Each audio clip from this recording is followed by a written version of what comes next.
Hello and welcome back to Zenin Fanfics. Today we're starting part 14 of an exciting new series, What if Villain Deku became a teacher at UA? If you enjoy this video, please like and subscribe for more content. The story we're featuring is written by Bloomer Bill on fanfiction.net. You can find all the relevant links in the description, so be sure to check out the author's profile and say hello. Now, let's dive into the story. Being fawned over by Miyake's sister Kaori was a decent enough distraction for Tamaki, being flustered over his little fan cooing at him instead of the fact he was about to embarrass himself in a few minutes. Watching his friends during their fights had only cemented the fact that he wasn't going to win his fight. He only hoped that it would be over soon so he wouldn't have to be out there for long.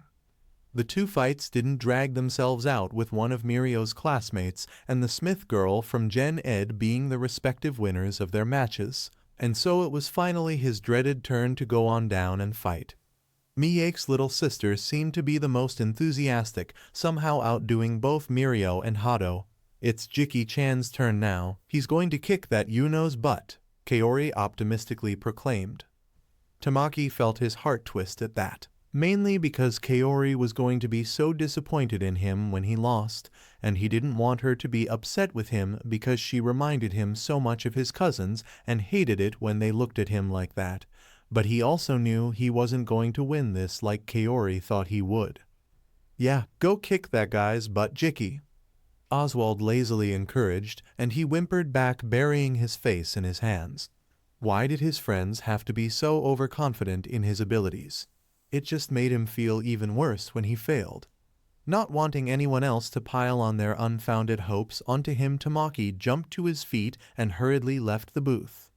He had no doubt in the fact he was going to lose out there. Even if Miyake slipped him some of his scales, he had seen how powerful and strong Mirio's classmates were, and he could hardly hold his own against his friends. And that wasn't including the whole mountain-sized ball of stress that sat squarely on his shoulders, knowing the entire world had their eyes on him. Shakily, Tamaki stumbled down the hall, trying to stop his hands from trembling by hugging himself. He just wanted to get this over with as soon as he possibly could. Maybe I can just forfeit and spare everyone the embarrassment. But what if that just makes them even more disappointed with me, because I wouldn't even fight after all they've done to get me this far? Tamaki thought, flinching between whether or not he'd rather die of embarrassment on the stage or of his friend's disappointment. Before he came to any conclusion of which was the lesser of the two evils, someone put a hand on his shoulder, scaring the living hell out of him. Whipping around, he saw Mirio, who quickly raised his hands in surrender. "Hey, no need to be so jumpy, Sonny, it's just me," Mirio joked, and Tamaki sighed, hugging himself again. Mirio ruffled his hair and Tamaki looked up at his friend. "You'll be great out there, Sonny. No matter what you do, okay? Just do what you can. You can't mess up as bad as I did, you know. But if you somehow flub it up, I'm sure Oz will let you have his other arm. So try not to overthink it. You've already earned your place, got it?" Mirio told him with a wink and bumped his shoulder with his. Tamaki's eyes pricked with tears, and he ducked his head to avoid looking at Mirio after he placed just another stone to uncomfortably sit in his stomach. Mirio hadn't meant it on purpose, and Tamaki knew Mirio understood his anxiety better than he did sometimes, and that Mirio just wanted to reassure him that their friends would always be there for him. But Mirio was just unfairly raising the bar. "Want me to walk you down, Sonny?" Mirio offered, not sounding anything less than supportive, making the twinge in Tamaki's heart even worse. "And no thanks," he muttered as walked on. "Well, okay, if you say so. We'll be waiting for you up in the booth, Sonny." Mirio agreed, and he heard Mirio returning to the booth. Alone again, Tamaki exhaled and continued on to his destination, and felt like he was frozen as he looked out of the tunnel.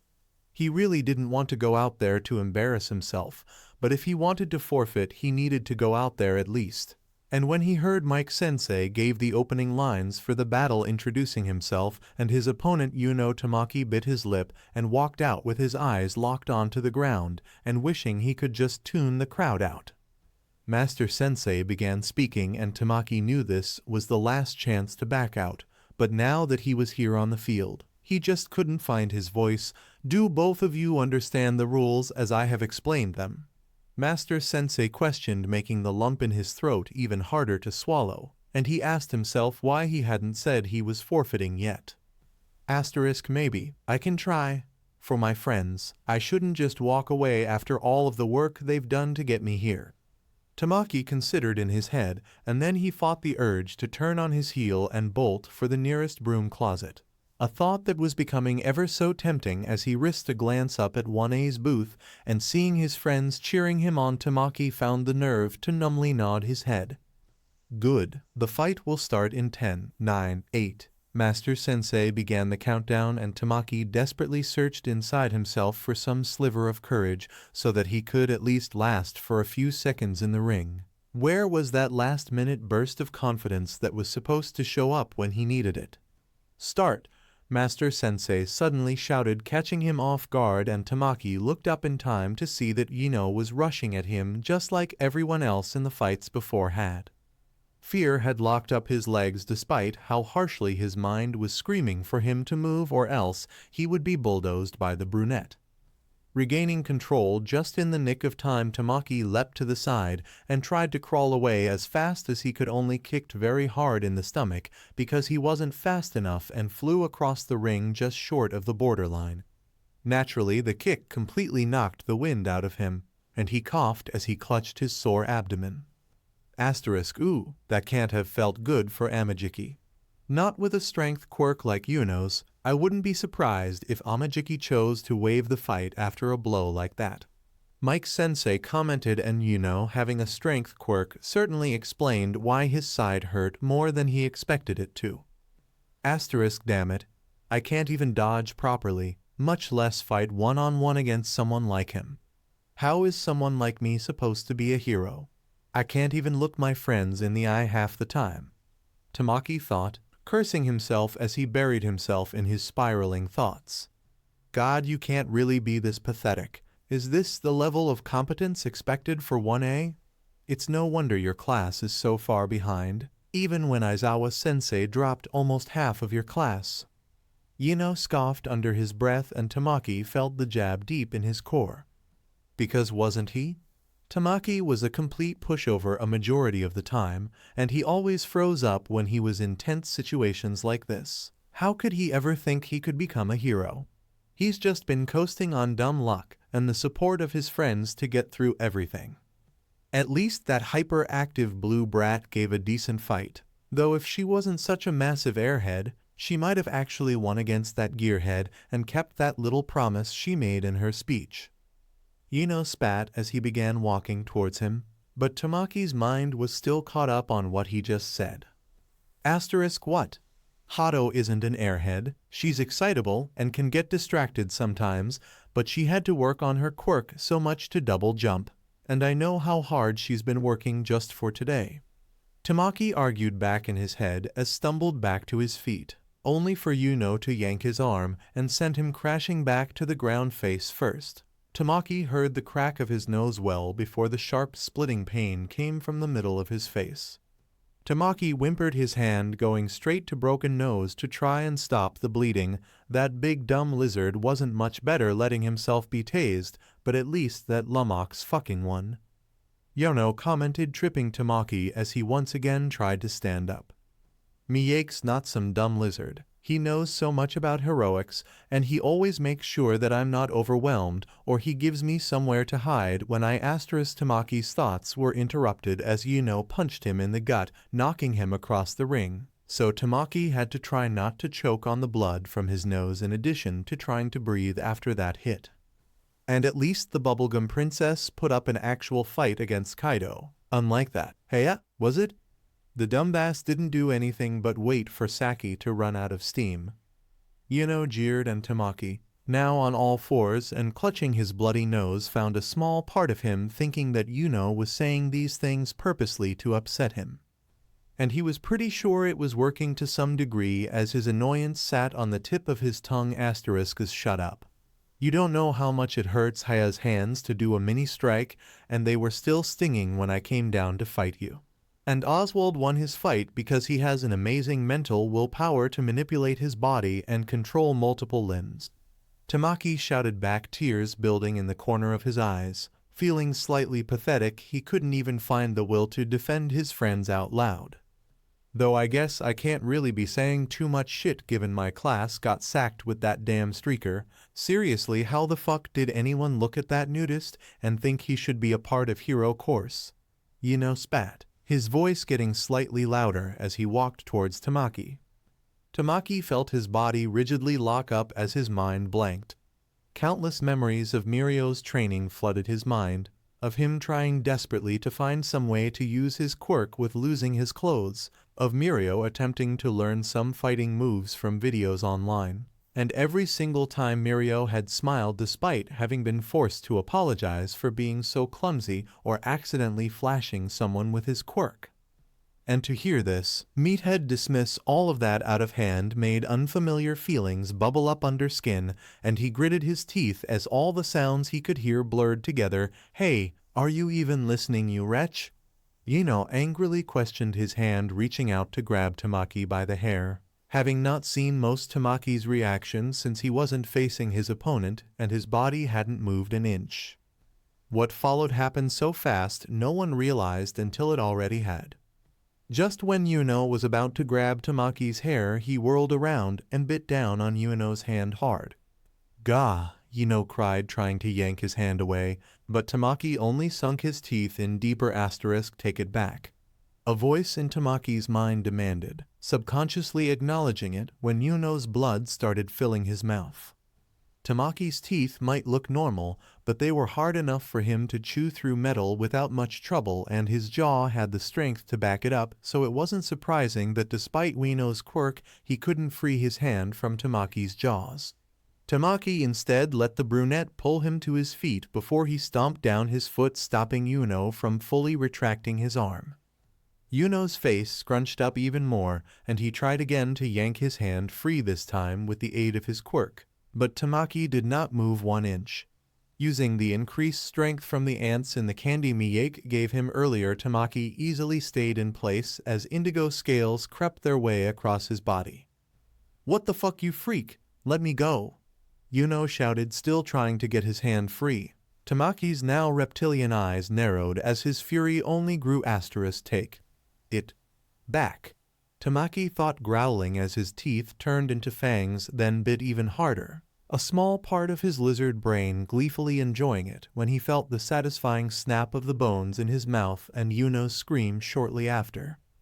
Turning his legs into something more ant-like, Tamaki suddenly jerked his head upwards, bringing Yuno up into the air before slamming him down into the ground, much like Miyake had done in his fight earlier. Only now that Ueno was flat on the ground in a painfully daze did Tamaki finally release his hand to get right in the boy's face. Take it back. Tamaki hissed under his breath, the venom being completely foreign but welcome on his tongue. Their noses almost touching from how close he was to Yuno, who recoiled almost immediately. But Tamaki, possessed by these new feelings, didn't let him just crawl away and slammed his hands, which he quickly turned to be like Miyake's, onto Yuno's, pinning the boy, who let out a yelp. Take it back. Tamaki snarled the demand his mind had been screaming since Yuno brought up Mirio. Jesus. Fine. Fine. I'm sorry, saying to God I shouldn't be here. And that shit I said about why you're friends. Yuno cried, and Tamaki stood up, letting go of Yuno's hands, and the boy, now free, didn't waste a second to scramble away from Tamaki. That apology didn't pacify the anger that made his body tremble in a way it never had before, and Tamaki stepped forward, about to get a proper one. Enough. The match is over. Yuno has crossed the borderline of the ring. Amajiki is the winner. Master Sensei declared, knocking Tamaki out from his fugue state and back to where he was, in the UA Sports Festival Stadium, and that his opponent Yuno's bloody hand on the wrong side of the white line of the ring, something that made him the winner of his fight, with a crowd of people cheering for him. An outcome that Tamaki never could have dreamed of happening had become reality, much like the entrance exam back in February. Tamaki turned to Yuno, who looked just as shocked about the match suddenly being over, and took in the bloody hand he had broken, and would have felt horrible about doing something so awful to someone, but a sudden cheer of, "You're amazing, Jiki-chan. Woo!" cut through all the noise, and he turned towards 1A's booth. Hado and Haya were front and center with Mirio holding up an ecstatic Kaori who was leading the mini-cheer squad. "You did it, Sonny," Mirio cried, knowing he'd hear them despite the distance. "Nice work out there, Jiki," Oswald yelled out, leaning on the balcony. "Jiki-chan is going to the next round," Hado exclaimed. "And you're going to win again," Haya added right after, "because Jiki-chan is going to be one of the best heroes ever," Kaori proudly shouted, with Miyake giving a short nod. Tamaki felt his heart flip in his chest watching all his friends cheering for him, and his mouth traitorously turned into a wobbly smile as the rest of the world sort of tuned itself out as he watched Hado start a round of 3 cheers between all his friends. Murray groaned, rubbing his temples as he closed yet another file about Deku-Sensei, which might as well be a copy of the other 27 he had read in the last half hour. Nezu had emailed him for some help in an unofficial investigation to gather more information on an individual simply referred to as Deku-Sensei. Murray admittedly did not address the situation with the seriousness it deserved when the mammal first sent his request, merely keeping the request on the back burner as he was busy with his own workload and the various more critical requests for consultation. He wouldn't give it another thought until 6 months later when he was digging into All for One's old network again, because despite his and Toshinori's argument, he still kept his feelers out for anything regarding that vile man just in case. Something that paid off as he discovered a previously unknown alias. Sensei was an alias that All for One would apparently use for his younger followers, and while it might be just a coincidence, All for One was far too dangerous to be left to chance, and Murray took a look into what he could find of Deku-Sensei. And every report left Murray sorely disappointed in how little he could find on the mysterious broker, if that was what they really were. The various reports from heroes and informants could hardly be considered more than hearsay between criminals. A trend that he was slowly growing to hate even more, as each report just seemed to be the same, with the only changes being names and the number of people involved. What little he could verify had lined up fully with what Nezu had first told him in the email. A person that could get their grubby little hands on almost every faction of the criminal underground and could move seamless between groups without any of the usual ripples an outsider would face. And even more damningly, that this Deku-Sensei could possibly aid people with their quirks, perhaps enhance them. As much as he wanted to believe that this Deku-Sensei had nothing to do with Toshinori's greatest foe, the parallels were impossible to ignore.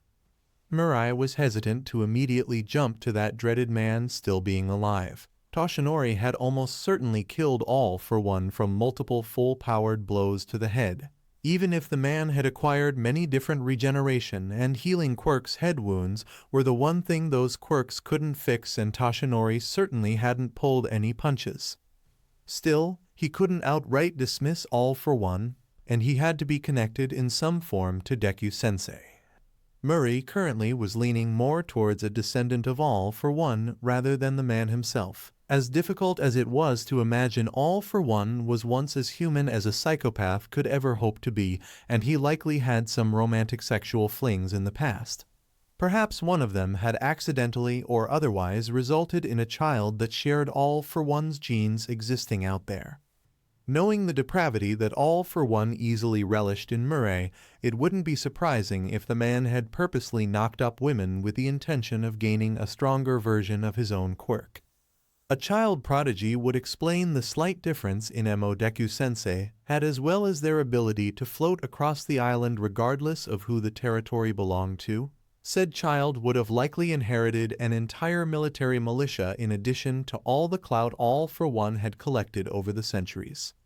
His child of All for One theory had very weak ground though, and he only suspected it because he had spent years picking apart All for One's minuscule trail beside Toshinori, one that shared quite a few traits with this newcomer Deku-Sensei, so he was hesitant to share it with anyone, least of all Toshinori, especially after taking their falling out into account.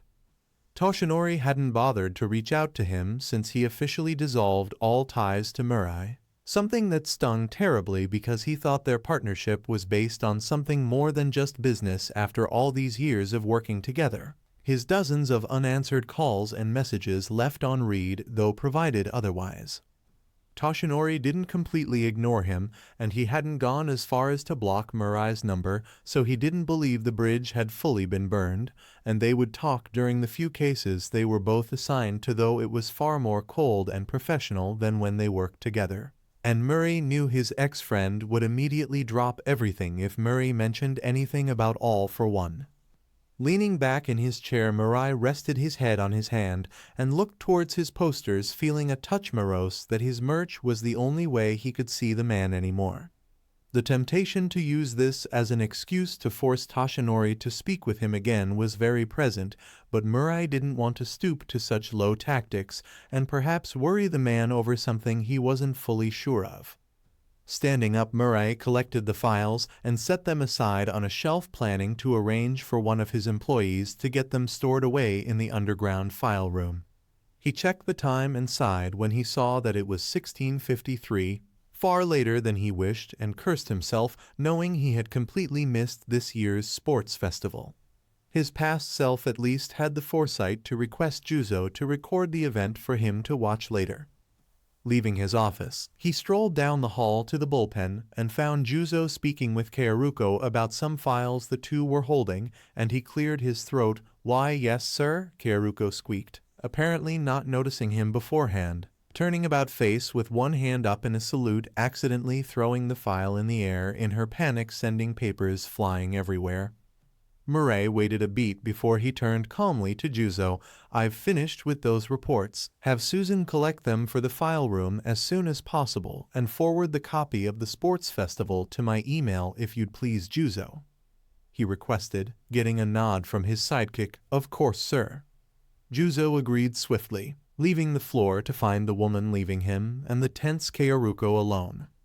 "Kaoruko, clean this up, then get back to work," Murray instructed, gently pushing his glasses up his nose, and Kaoruko sighed, letting her shoulders sag from her relief. "Yes, sir, right away, sir," she told him as she knelt to begin picking up the scattered papers while he left to go back to his office. He would have offered to help his new intern sidekick if he didn't know his presence would upset her.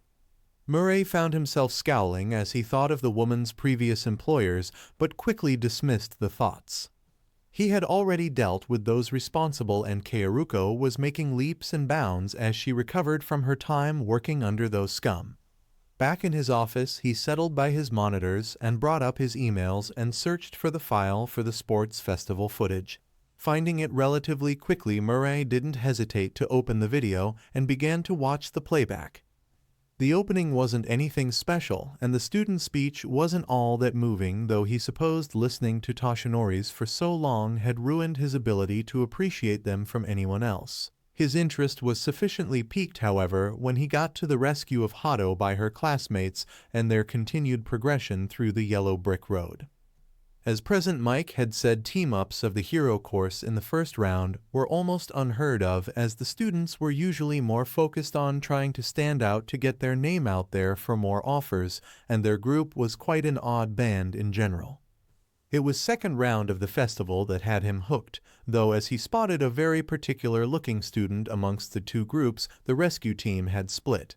A young blonde boy with blue eyes by the name of Tagada that looked almost achingly familiar to what he had always pictured a young Toshinori would have undoubtedly looked when he was that age.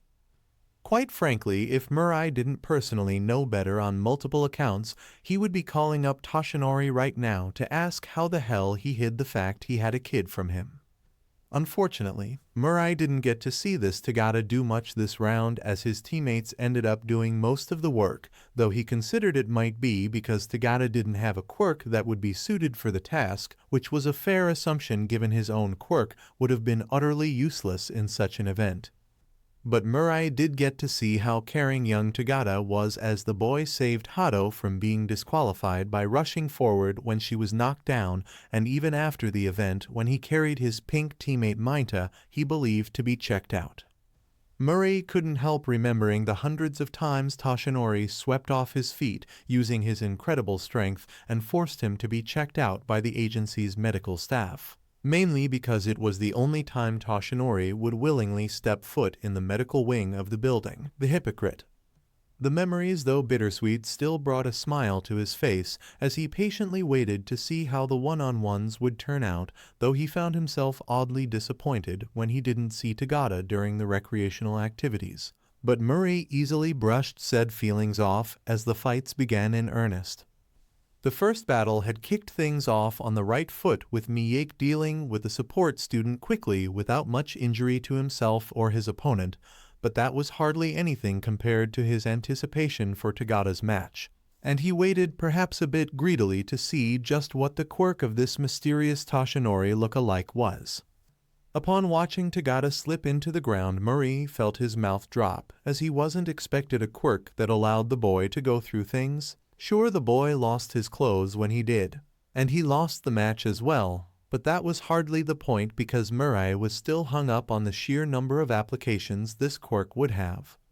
He could see it now. If the boy learned to focus his control and honed his body, then Tagada would be the perfect successor for Toshinori.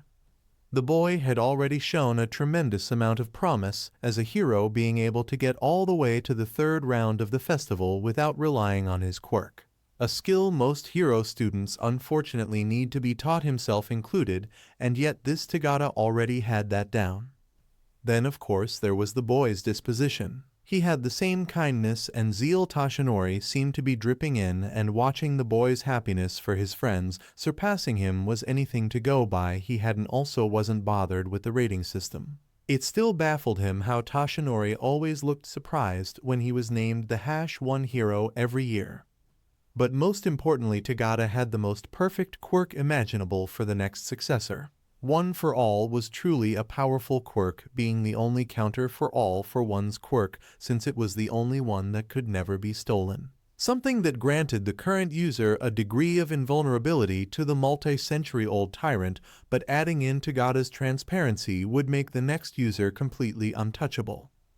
And having a young, fresh-bodied successor like Tagada waiting in the wings now would be especially useful, given what he believed about there being a child of All for One being out there, someone that could possibly be even more deranged than their father. While Murray had been searching for someone to fill Toshinori's shoes, he hadn't expected to find the perfect successor. But he wasn't going to look a gift horse in the mouth, or however that old pre-quirk saying goes, and he found himself pondering how he should go about aiding the boy with his quirk. Though despite his excitement of beginning the boy's training, Murray forced himself to calm down and watch the rest of the festival with plans of getting to work on extending an internship to Tagada as soon as physically possible. The rest of the fights were rather predictable even without using his quirk. Miyake had overtaken the support student that had won against Tagada early on and just threw the girl out of the ring. Haya, the girl with arrows, unfortunately did not win against Kenranzaki and her machines, something the girl seemed to take personally. While Tagada's former teammate Mainta found a way to beat his opponent with only one arm, even with the ability to uncurl and use his hair as a weapon. Amajiki, to some disappointment, didn't have a repeat with his miracle comeback and lost against the Smith girl from Janed. And that lead up to the semifinals, where Miyake completely tore through Kenranzaki's support gear with far more relish than the other two times he faced the support students. Mainta had won by a hair against Smith, and oddly, when it came time for the final match, Mainta chose to forfeit, though he supposed the pink boy had gotten tired of fighting with just one arm. Content at having watched the whole thing, Murray closed the file and hurriedly brought up the UA webpage and combed through the sports festival page to find the Hero Access portal so that he could get to the internship request page and find Tagada's page on the site. After all, the sooner Murray prepared Tagada for Toshinori's quirk, the quicker his vision for the future would become a mere possibility. Massaw stood staring blankly at a wall with Oswald leaning against him and Smith standing off to the side fiddling with the end of her shirt. In a few seconds, the three of them would be raised to the center of the field and get their medals for placing in the festival. something that was a bit odd when he thought about it just a bit. He was a born and raised Southsider, being in the hero course of the most elite school in the continent, and here he was waiting for the staff to show him off as the first place winner. Who could have ever thought he would be here of all places? He certainly had not, and was quite sure he would be involved with crime or one of the numerous gangs in the South Side at this point. Tilting his head back, he wondered how much Midoriya-san was freaking out right now over his victory. The boy was most definitely crying his eyes out over his success, though he wondered if Midoriya-san would scold him for being tased in the first round if he found out he had not gone see Recovery Girl right away.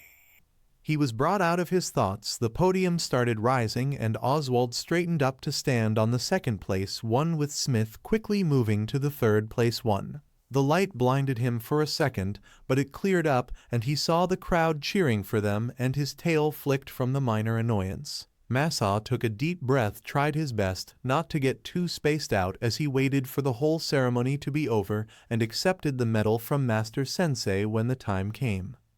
Thankfully, it was over soon, and he and Oswald rejoined their friends near the student exit and found Iguchi-san and Kaori waiting alongside them. "Annie-chan," Kaori cried once she spotted him, and she managed to escape Iguchi-san's arms, then bolted for him. Kneeling, he did not even flinch when Kaori attached herself to his face and stood up again, careful not to move too quickly. Kaori giggled when he thrilled and started trying to hum along with him, enjoying being up so high, and she had no sense of why a fall from so high would be so dangerous for her. "Oh my gosh, this is so cute, my heart can't take it." Hado squealed, covering her face with her hands. Haya gently pats Hado's shoulder with a sweat drop. Tagata was smiling and was holding back a chuckle, and Masao could spot a tiny smile on Sunny's face from where he peeked out from behind the blonde. Iguchi-san, however, sighed. "Imauto-chan." Iguchi-san muttered under his breath as he shook his head, but was ultimately fond of the little moment, with his own little thrill being faintly heard. Oswald, however, made a gagging noise after a minute. "You guys are going to give me cavities." The Pinkette groaned, sticking his tongue out, and Kaori blinked. "But aren't you made of candy? How could you get cavities?" Kaori questioned, confused. "Yep, but I still have real teeth, kid. I have to brush them just like you," Oswald told her, and Kaori gave a soft "oh" in reply. "So, what should we do now? You know, to celebrate Miyake-san winning the festival?" Haya asked, looking a bit unsure, though Kaori immediately jumped on it. "Yes, we have to have a party for Annie-chan." Kaori agreed. Masao gave a thoughtful hum and took Kaori off his snout so she would not fall when he spoke. "I think we have 3 days off, so it should be okay to relax some," Masao said, getting his permission, making Hado cheer. "Yay! Ooh, what should we do? Maybe we can all go to an arcade, or maybe we can find an open amusement park," Hado suggested. Masao huffed. "Too expensive, Hado-san." Masao shot down, and Oswald scoffed. "Yeah, and in case you haven't noticed, our big gummy lizard here ain't user-friendly for most things. We should probably do something that won't exclude the main man himself," the Pinkette pointed out. "Right, so, maybe the beach? No, we don't have our swimsuits. Oh, I got it. We can have a pizza party at your place, Miyake-chan," Hado decided. Masao hemmed and hawed, then he nodded. "That should be fine." He confirmed. "Yes," Hado shouted, fists in the air. "Lead the way, Miyake-chan, to your house." She quickly added, bouncing in place, clearly excited to go over to one of her friends' houses, though now that he thought of it, he could not remember any of them going over to the others' houses other than Sunny apparently living with Tagata. "I live in an apartment in Yezu," Masao corrected as he began walking off to the station, leading his friends. "PFF, doesn't matter. We're going to your place," Hado blew off. "You guys mind if we stop for some taffy? I want to regrow my arm at some point," Oswald asked, waving his arm stump. "No, it will only take a moment to grab some at the shop by my stop," Masao replied, and Kaori perked up. "Can I get some candied fruit skins for Annie-chan?" his sister begged, and Masao glanced at Iguchi, who shook his head. No, Kaori, I won't have enough money to get you any candy after I buy taffy for Oswald-san. Masao explained, and Kaori looked sad at that, but just nodded.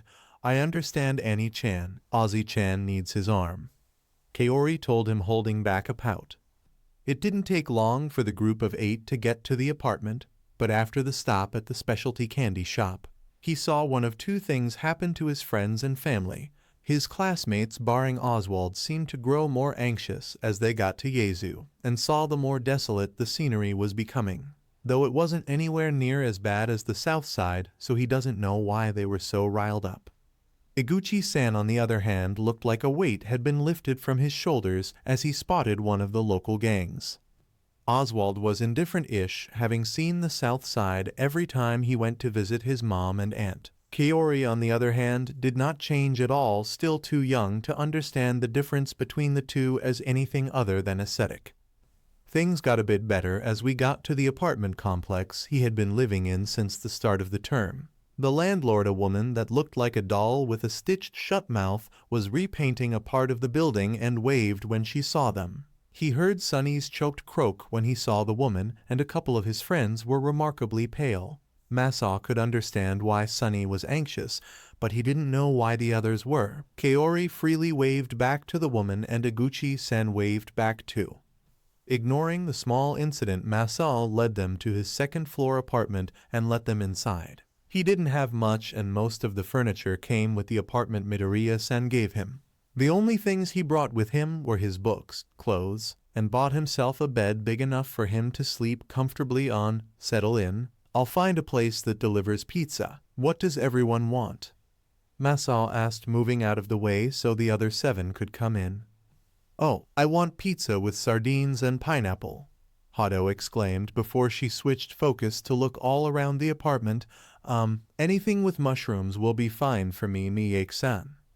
Haya told him, then went to stop Hado from breaking something. Sunny and I will share a pepperoni pizza, Tagata said, coaxing Sunny over to the couch with Oswald not that far behind them. I'll take whatever's left, so don't bother getting me anything. The pinkette piped in before plopping down behind Sunny and throwing his freshly regrown arm over Sunny's shoulders and causing Sunny to turn bright red. Masao nodded and walked into the bedroom to make the call, since he already knew what Iguchi-san and Kaori would want and only needed to spend a few minutes to find a place that would serve all the things his friends wanted.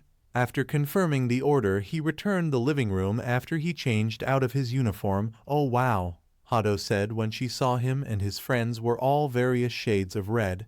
Masao tilted his head, confused by their reactions. I know, right?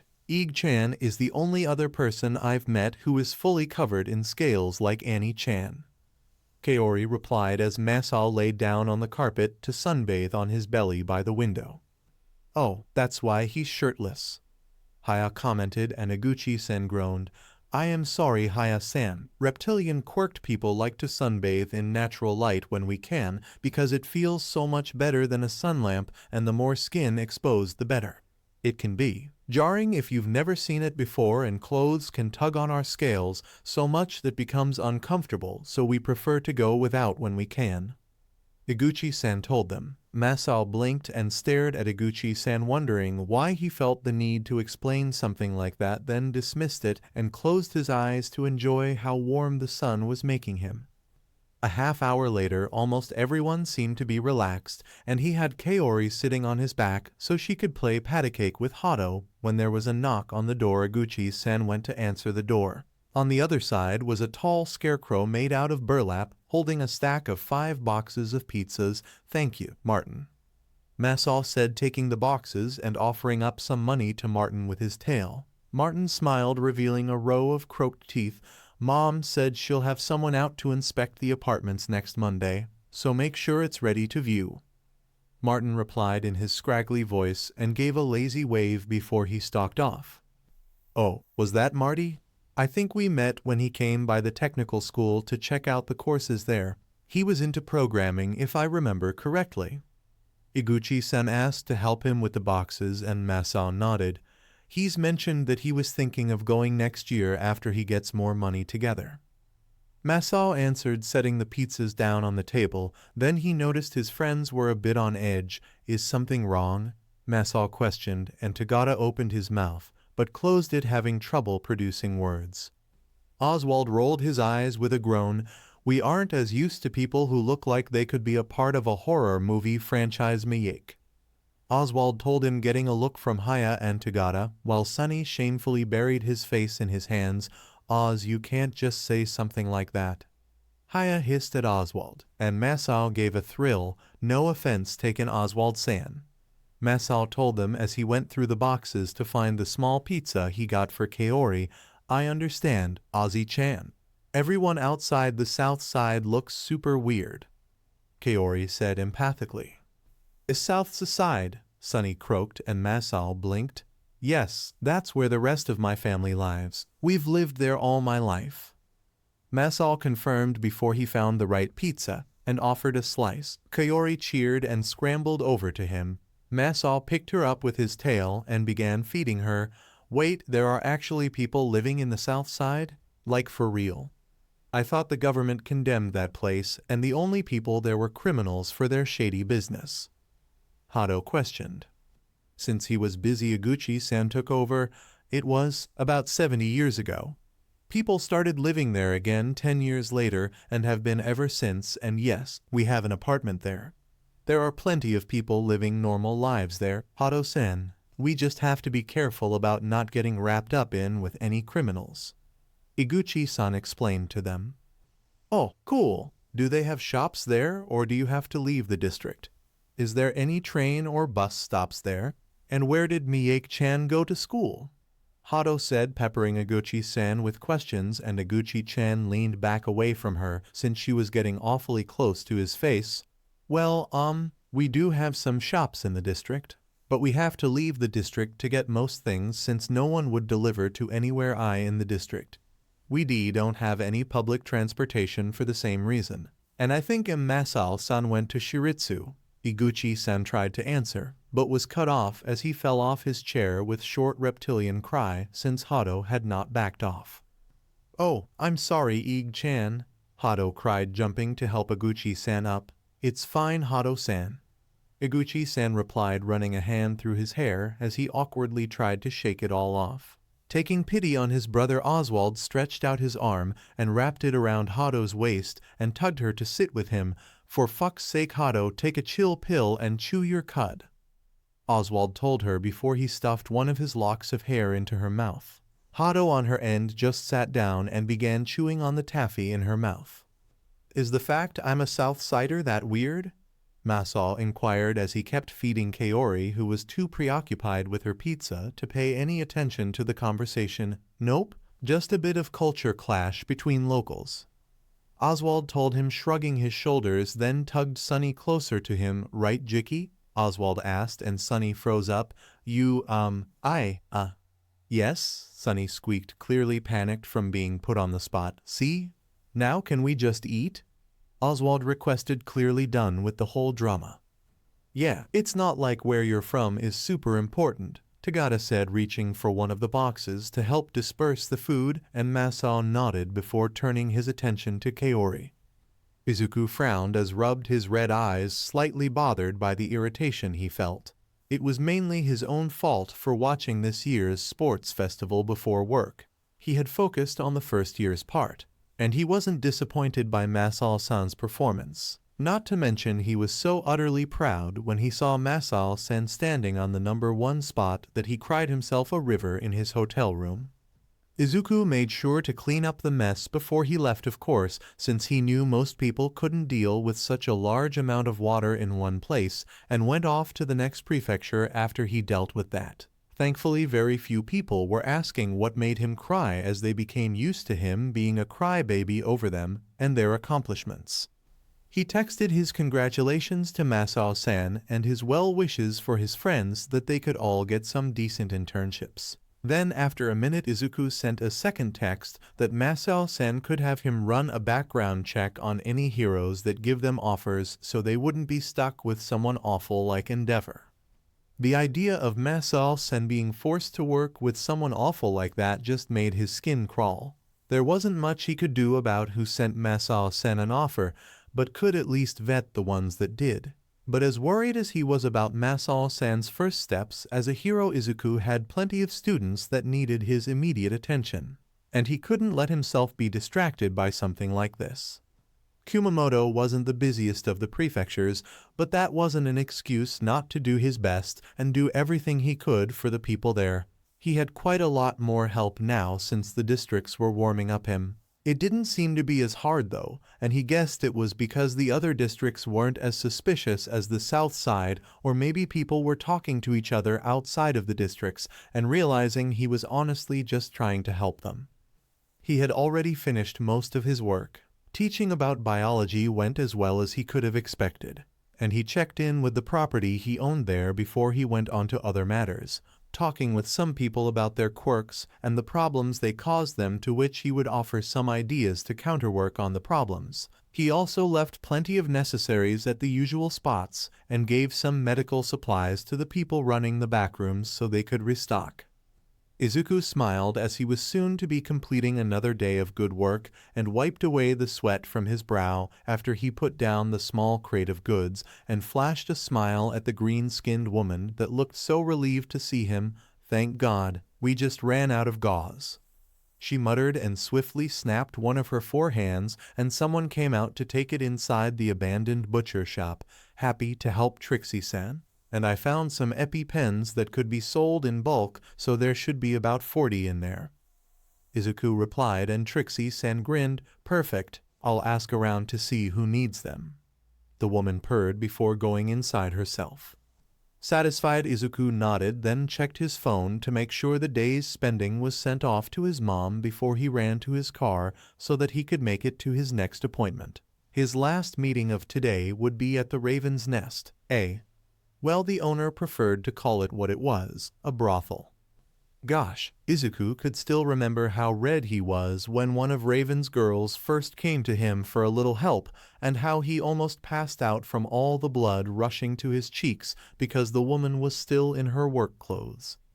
Izuku didn't have a problem with the entertainment industry. It was a completely valid line of work in his eyes, and sex work had been fully legalized over a century ago in Japan.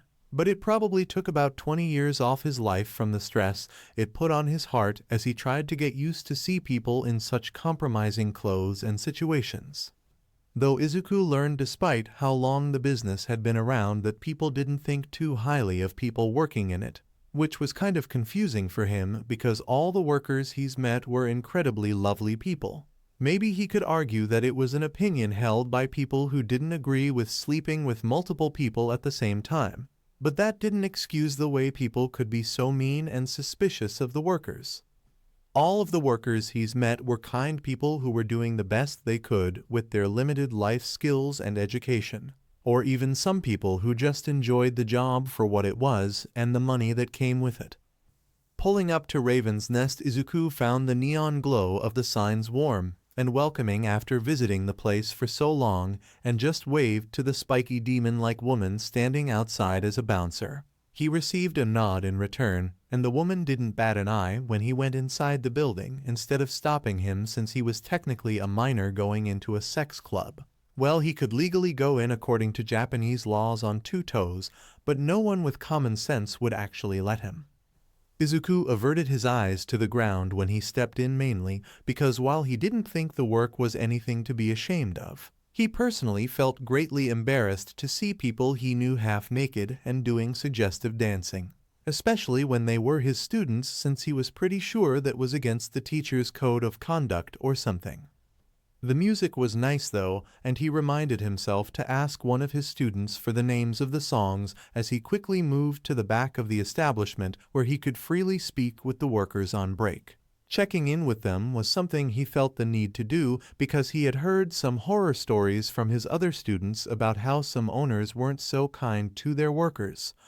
He was happily listening to a dancer called Vixen excitably tell him about how his son's fur was indeed bioluminescent, like he believed could happen given his wife's quirk, when one of the girls peeked her head into the room. "Hiya Deku, the madam wants to see ya. She said it was kinda important," the woman told him, and Izuku blinked a bit surprised. I'll be right up. You can tell me about the details over text later, Vixen-san," Izuku said, standing up and shooting Vixen an apologetic look. Vixen just flashed him a grin, revealing all his needle-like teeth. "Try not to be eaten alive," Vixen teased before turning back to the mirror to finish touching up his makeup. Izuku walked out of the room and instead went to the staircase and climbed up to the 3rd floor and knocked on the door, which promptly swung open. "Deku, darling," Tilda Raven-san cooed before she swept him off his feet in a hug. "Hi, Raven-san." Izuku squeaked, slightly red both from Raven-san's tight grip and the fact she was barely covered by the robe she was wearing. "Oh, I'm so happy you came by, darling. Come, there is so much we need to talk about," she cheerfully proclaimed as she set him back onto his feet and led him into her penthouse by the hand. Izuku dutifully followed in a power walk in order to keep up with the avian woman's longer stride. It wasn't Raven-san's fault, though, that her quirk made her so tall and willowy. Bringing him over to the 2 couches, Raven-san laid herself down on the couch with a dramatic flair, and Izuku briefly looked away because the position was quite suggestive and sat down across from her on the other couch. Dobi, what do you need to speak to me about, Raven-san?" he asked, and Raven-san smiled at him. "Darling, as I'm sure you know, due to my flock, I have quite a wide net of information at my disposal." "Yes?" Raven-san purred, laying her head on her arms. "Yes," Izuku confirmed with a nod. The Vespas had a few people working under Raven-san, and that was more than enough reason to believe she could get her hands on a lot of information. "Well, recently there has been quite a lot of talk about you in some very specific circles, and I think it would only be fair to warn you before it catches up to you," Raven-san explained, and Izuku suddenly felt his stomach was about to drop. "What circles, Raven-san?" Izuku questioned, and all of the previous playful, if erotic energy Raven-san possessed was dropped for a slightly chilling aloofness as she sat up straight. "Mostly from heroes, but they won't be much trouble considering they can't even agree whether you actually exist yet," Raven-san coldly scoffed as she reached for the cigarette stick on the little side table beside her couch.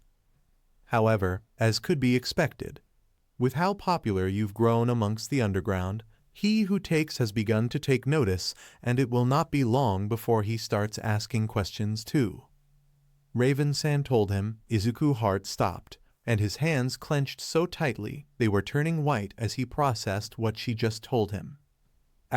"All for one knowing I exist. Looking for me? I wouldn't last an hour. God, what would happen to Mom after he makes me disappear? She'd never stop blaming herself for letting me get involved. What about my students? Who would take care of them if I'm not there to assist them? And all the property I own?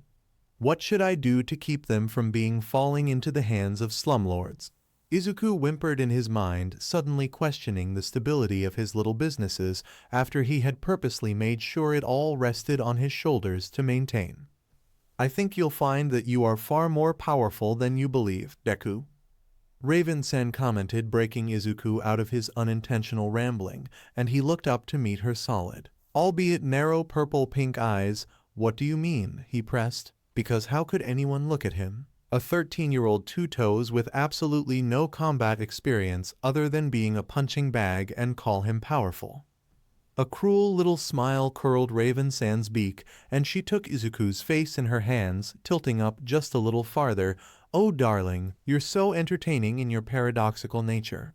Being so intelligent and well-read, but so mind-numbingly naive at the same time."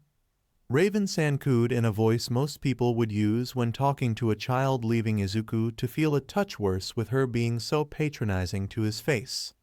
"Do you really think he who takes would bother with anyone that wasn't on his level?" Raven-san questioned, and Izuku couldn't bring himself to speak. Of course, All for One wouldn't care about the average person, but how could he have the gall to put himself on the same level as All for One when the man had been around for about 300 years with who knows how many powerful quirks? "On his level?" Izuku sputtered after a second, and Raven-san cackled. "Darling, you are far more powerful than that vile creature," she answered, which made Izuku's mind go blank. What?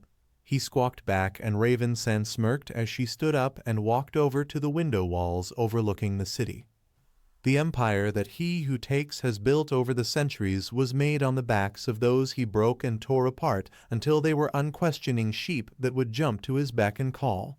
It's why the Japan social system is so horribly corrupt and churns out so many villains. How else would he have his pick of the best quirks to add to his hoard within his grasp?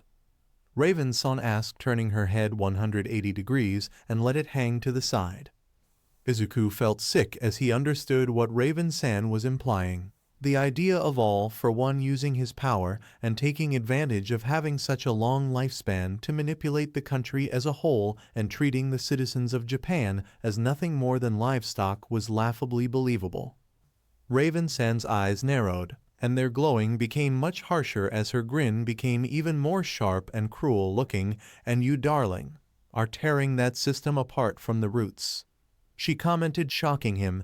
I'm not doing anything like that," Izuku protested, which only made Raven-san cackle again as she turned her body to face him fully.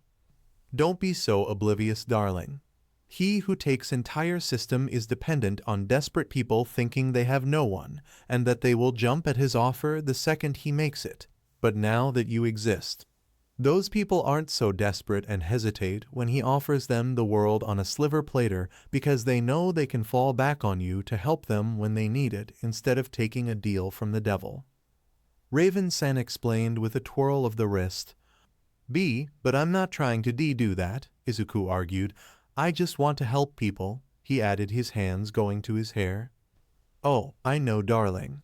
If it wasn't for people like Endeavor, I'd say you wouldn't have a single malicious bone in your body," Raven-san cooed, pinching his cheek between her talons.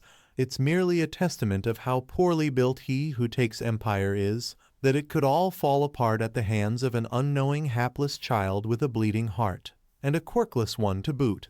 Lord above, the irony is killing me," Raven-san proclaimed with a mirthless laugh, though Izuku didn't feel it was that amusing. Raven-san calmed herself after a few seconds and wiped away a fake tear from her eye. "But in all seriousness, darling, the damage you wrought has been done, and it is impossible to turn back now. A war is brewing as the abandoned and forgotten people shall rise up against the man that has kept them oppressed for so long, and it will end in the bloody death of thousands caught in the middle," Raven-san informed him and stared up at her in horror. I don't want anyone to die over me," he whimpered, tears building in his eyes as his memories of the SSI and multiple turf wars flashed through his mind, mixing and mashing to create an apocalyptic future, all caused by him.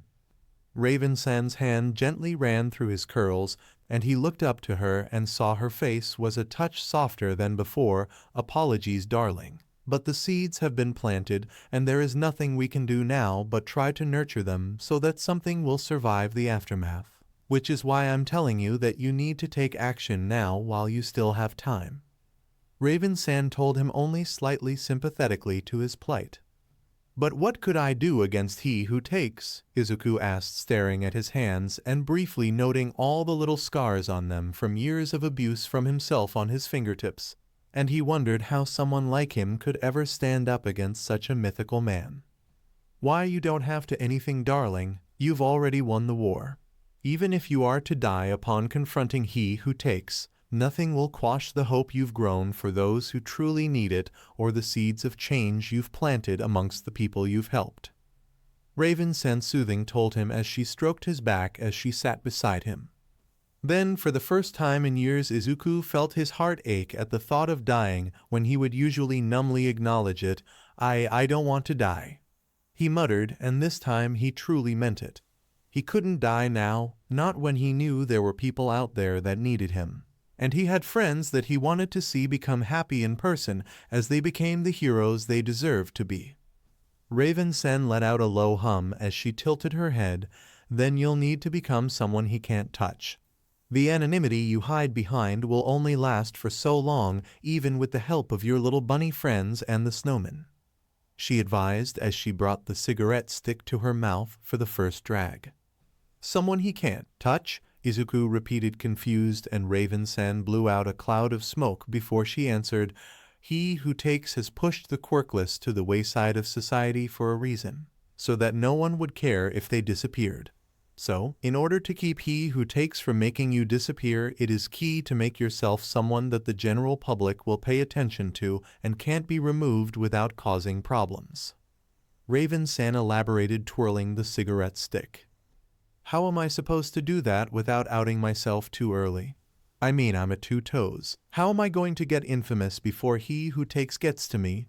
Izuku asked, because it was one thing to be told he was about to be hunted down by ancient evil. It was another to tell him he needed to somehow become some kind of household name if he wanted to escape it. Raven-san shrugged. I'm afraid you'll have to find that out on your own, because I haven't got the foggiest idea, darling. But I'm sure someone as resourceful as you can figure it out, especially with the help of all your little friends supporting you, myself included. She answered, crossing her legs. He who takes shall fall, because his power solely comes from controlling those he manipulates into brainless pawns. By giving those people power, you've shattered that control, and it doesn't matter whatever number of quirks he uses, he can't defeat a literal army by himself, much less the hordes of people who will fight for you if it ever came to it, darling. Raven-san promised. Izuku's chest felt tight at the thought, and he forced himself to stand up. Thank you for the warning, Raven-san. I'll try to figure something out, he said, his voice shaking more than he intended it to, and his hands had a death grip on the strap of his messenger bag. No problem, darling Tilda. Keeping you around is good for business after all. Have to keep my flock well fed and happy. Raven-san brushed off, going straight back to the playful side with a small chuckle. Then she led him to the door of the penthouse floor. Once the door closed behind him and Raven-san could no longer see him, Izuku let a few more tears slip from his eyes before he made his excuses and went back to his hotel room, understanding he was unquestionably going to have some sort of mental breakdown before he could even start to think of forming a plan of some kind. Tamaki wished he could have spent the 3 days after the festival relaxing at home under a mountain of blankets, but Mirio sadly wouldn't let him and drug him out of the apartment to meet with their friends. At least Miyake let him hide with his large frame. It wasn't all bad though. Tamaki liked walking around the mutation specialty store nearby Miyake's apartment on the 2nd day. He had even found some nice-looking snacks. He was looking forward to trying them later, especially the bag of mice, since both Miyake and Iguchi-sen highly recommended it, since he could eat raw meat without problems due to his quirk giving him an incredibly strong digestive system, one that made it very hard to get food poisoning, as he learned when he made the mistake of sharing his lunch when he and Mirio first became friends. And it was nice being around his friends outside of school activities. Training could be fun, but he couldn't deny it was nice to just lay down in a sunbeam with Miyake, or cooking something up with Hato and Mirio dancing around him in the kitchen. So he tried to focus on the positives of the time spent over the 3 days. However, with all this in mind, Tamaki was very much unprepared to go back to school when the break was over, especially when the people on the train recognized him and Mirio, which made him want to disappear after a kid asked him if he was the guy who bit someone. Thankfully, most people were keeping to themselves instead of coming up to them, and that was probably only because they also recognized Mirio and were slightly embarrassed. Well, that's the only reason he could think of that would make people avoid looking at them. Tamaki was hoping that things would get better once they got to the gates of Ua, but before they could turn the last corner, they were but suddenly grabbed by the collar of their uniforms. "Gah!" he cried, curling himself into a ball to protect his abdomen. "Hey! What the Miyake?" Mirio exclaimed, surprised, and upon hearing that, Tamaki peeked from behind his arms and saw that they were indeed being held aloft by Miyake. "Apologies, Mirio-san, Amajiki-san, I didn't mean to scare you, but you don't want to that way," Miyake said, and Tamaki felt his face turn beet red from shame over his overreaction. "We? Don't?" Mirio questioned, and Miyake nodded, then turned to the wall, and he saw Oswald sat atop it, one lift for 2 coming right up. Oswald said before unwinding his hair before twirling them into 2 thick limbs which wrapped around their waists. Tamaki choked out a squeak as they were suddenly lifted way up in the air and over the wall, making his stomach turn in knots, and saw the apparently waiting Hado and Heya guys. Hado greeted with an energetic wave. "Morning, Najire-chan. Not that we aren't grateful, but any special reason for the personal escort to class today?" Mirio asked once their feet were on the ground, while Tamaki chose to press his forehead against the wall to help himself calm his upset stomach. He could still hear Oswald scoff from the top of the wall before he stretched his legs to come down from the wall himself. "Damn, you guys still haven't checked how the internet reacted to the festival?" Oswald questioned as he leaned back against the part of the wall next to him, sneakily moving a single lock of his hair to be within reach of his mouth, and he didn't hesitate to start chewing on it. No," Mirio tentatively answered, and Oswald face palmed. Let's just say you left quite the impression, Mirio," Heya explained as diplomatically as possible, but Tamaki was pretty sure everyone knew what she meant, and Mirio's cheeks turned a bit pink, and he coughed out an awkward chuckle. I see. I guess I should have expected something like that to happen."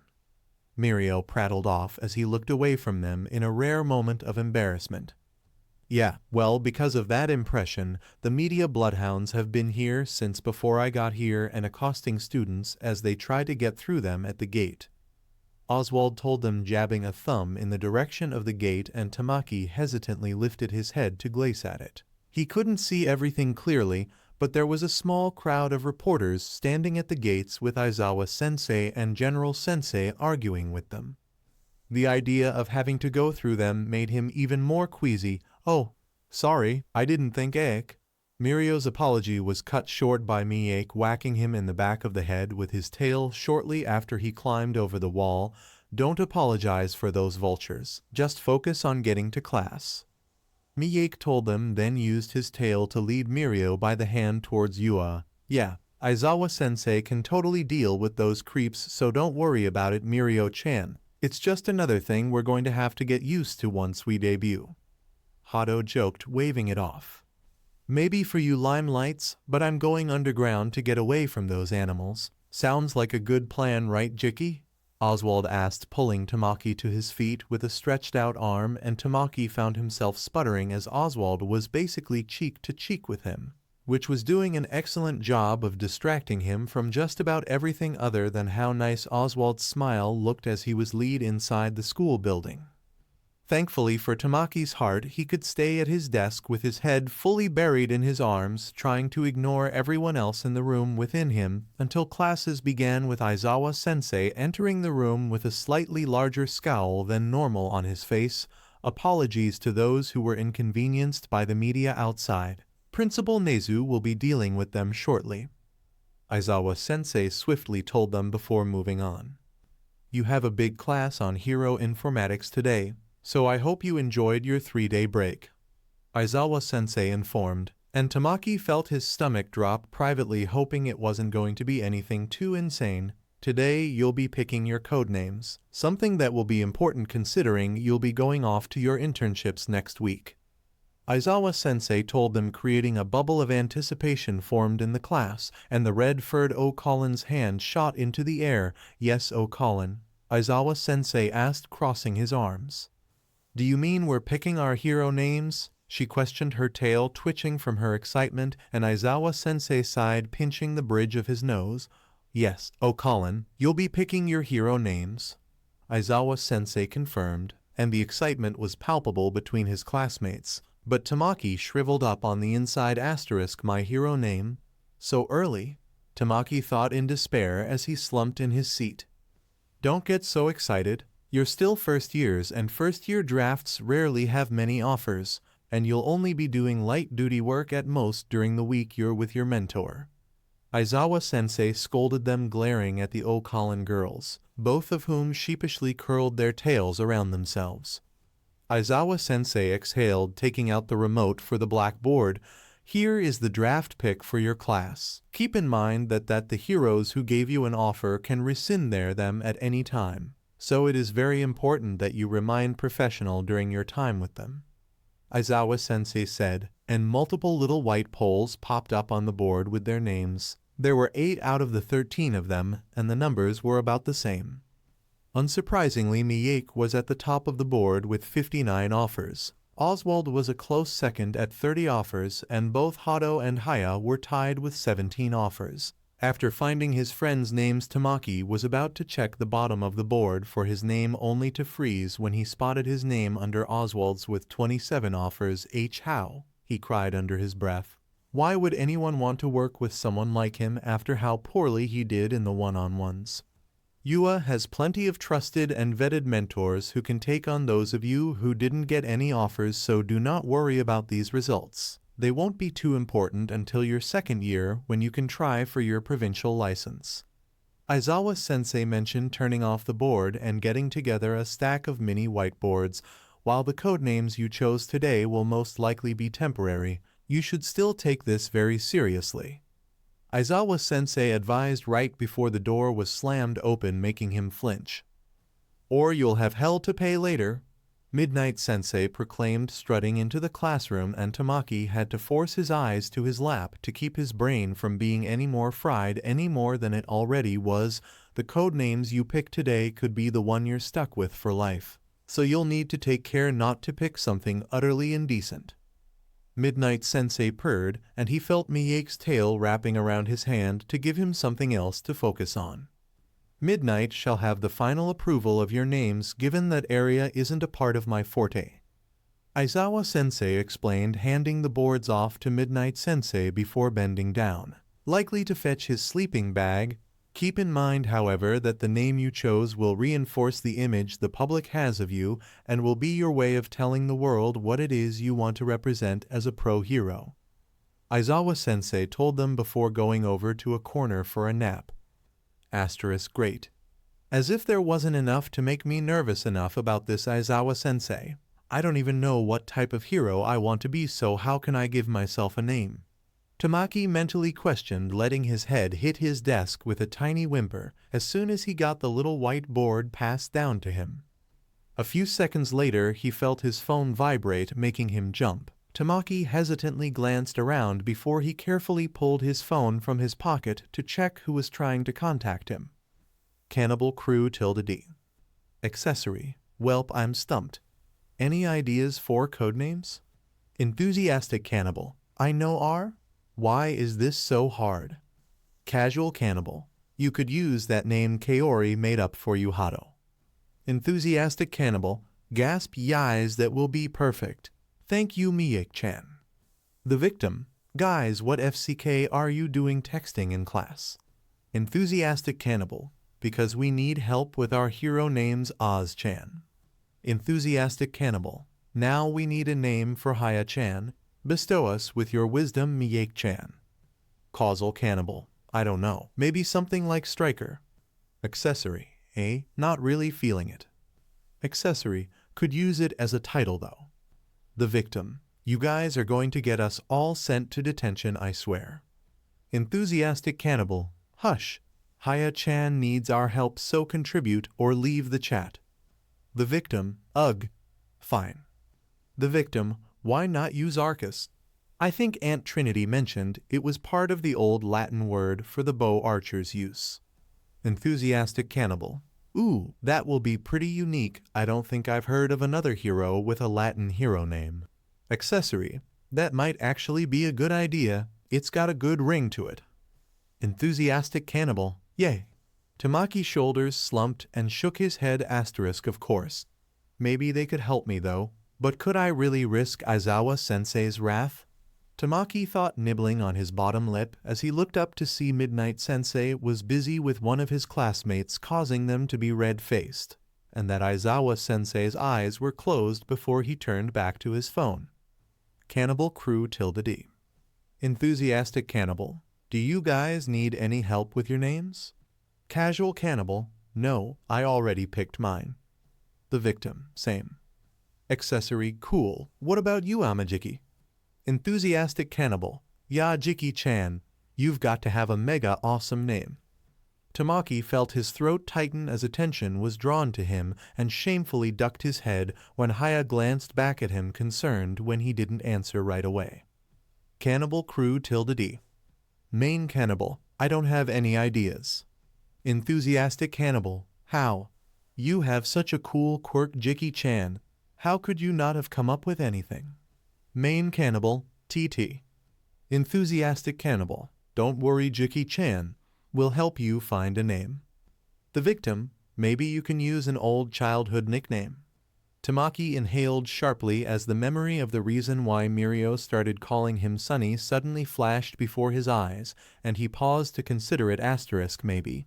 It isn't that bad, I think, and if I don't like it, I could always change it later. Tamaki mused in his head, jumping when Midnight Sensei suddenly cracked her whip on the ground, getting everyone's attention. 1 minute left to make your choices, little hero-lings. Midnight Sensei announced teasingly, making Tamaki's heart drop. Panicked Tamaki put away his phone and uncapped the provided marker and hurriedly wrote down the kanji Mirio used when he first gave Tamaki that nickname, and had exactly 10 seconds to reconsider all his life choices before Midnight Sensei cracked her whip once again, making him jump again. Markers down. It's time to present yourselves, she proclaimed, shocking the class. Wait, we have to show our names to the class? The Gray O. Collins sister asked, and Midnight Sensei smirked back at the girl. Why, of course, these are the names the world will know you by, and you might need to seriously rethink your names if you can't show it to your classmates with confidence. Midnight Sensei explained, cocking her hips to the side, and there was some mumbling between his classmates. Now let's keep this little show organized and go by class number, so get on up here to present Haku. Midnight Sensei ordered, and Haku nervously got up and showed off the whiteboard. Tamaki's nerves got him completely wrapped up in his anxiety that made it hard for him to focus on anything until Hado bounced up to the podium. I'm going to be the ribbon dancing hero, Sparkler, she eagerly told them, showing the kanji and the little doodles she made on her whiteboard. Midnight Sensei hummed, a name like that screams energy with an undertone of elegance. I fully approve.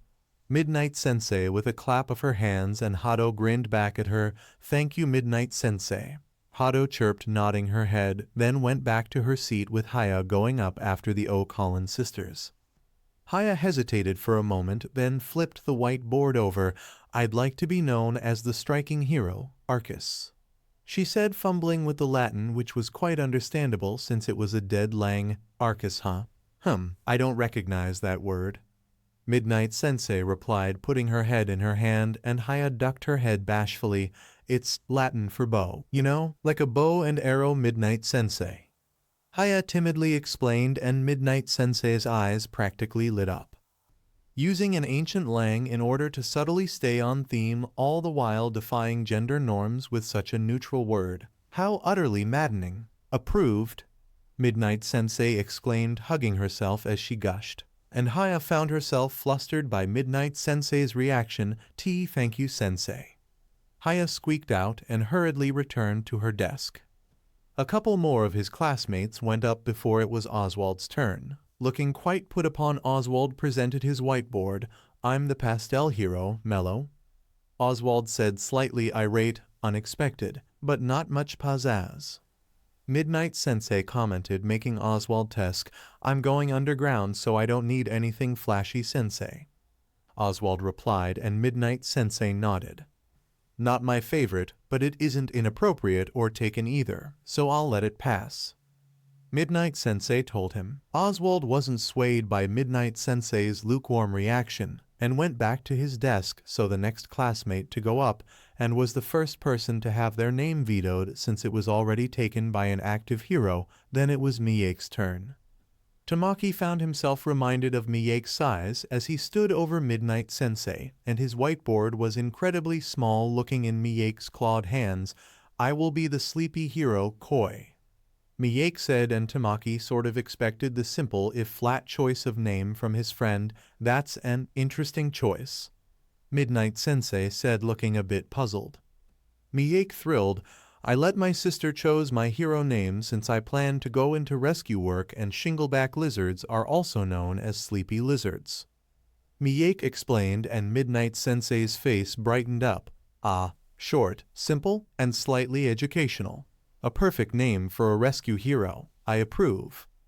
Midnight Sensei exclaimed, holding back a squeal. "Thank you, Midnight Sensei," Miyake said with a nod, then sat down again.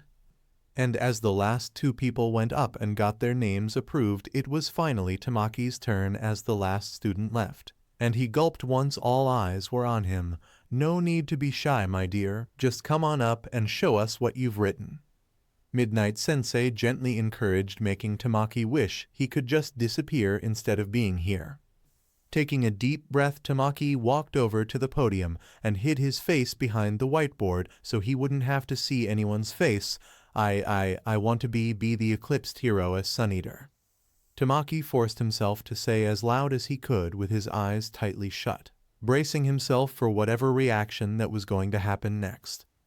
"That is a lovely hero name, Amajiki. Fairly poetic in some sense. I approve," Midnight Sensei commented, and Tamaki opened his eyes to look at her and saw she was just smiling at him.